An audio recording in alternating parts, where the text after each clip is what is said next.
What's happening, folks? Back with another reaction, back with some more Loreena McKennitt, and we're returning to Elemental in 1985. Thank you again to Michaela, and also to Chris and others who've been commenting along the way in this journey. And the next tune, suddenly second-guessing that I remembered it correctly, yes, the Lark in the Clear Air. So a lark, it's a type of bird. The clear air suggests not an overcast day, but one in which the sky is bright and blue.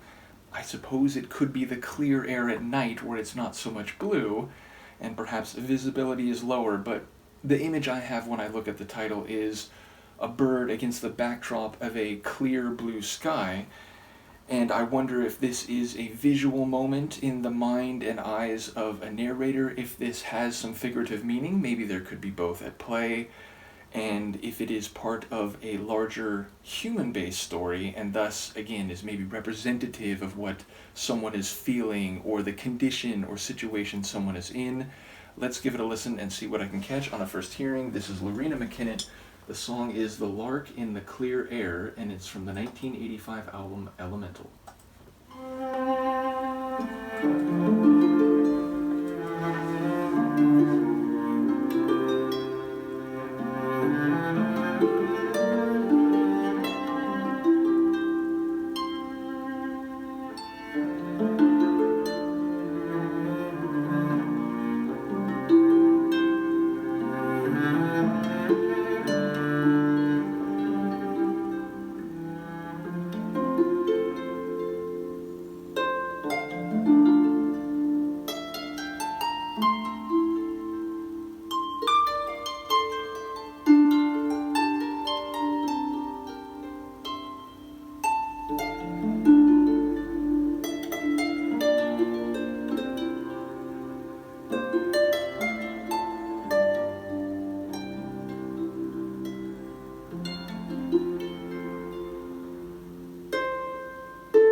Sort of an interlude piece, obviously instrumental, very beautiful and very natural. It sounds like nature at its elegant best, and again, maybe specifically with an image of a lark fluttering about the sky, maybe flying more purposefully, but yes, it doesn't feel like an urban environment. It doesn't feel like any humans are there, and if they are, it is merely in silent observation at the beauty and elegance of nature.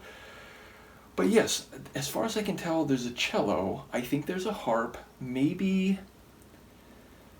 a lute, maybe a mandolin or a mandola. I'm not sure. It does feel like there are a couple stringed instruments, but not the more common type, an acoustic guitar or a violin. Again, it feels like the bowed instrument is a cello.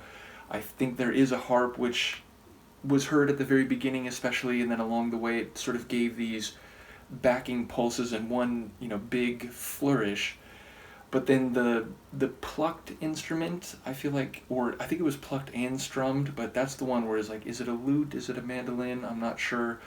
But either way, we know that Loreena likes to arrange her songs with instruments that are not necessarily uncommon, but certainly uncommon in popular music, more art music and classical arrangements, and even like world music arrangements with instruments which are not particularly known in like North American music or even European music, or at least like Western European music. So yeah, that's what I took away from it. And again, a very beautiful setting. It definitely felt like daytime, afternoon, noonish, if you will. So, yeah, that's kind of the visual I had, though. Again, especially with an instrumental where it is sort of where your mind goes with the non-verbal sounds. I don't imagine everyone will have had the same scene playing in their head, but very beautiful, very elegant, and seemingly a bridge to the next part of the album. So I'll try to, because that was so short, I'm going to say like 2 minutes, 2.5.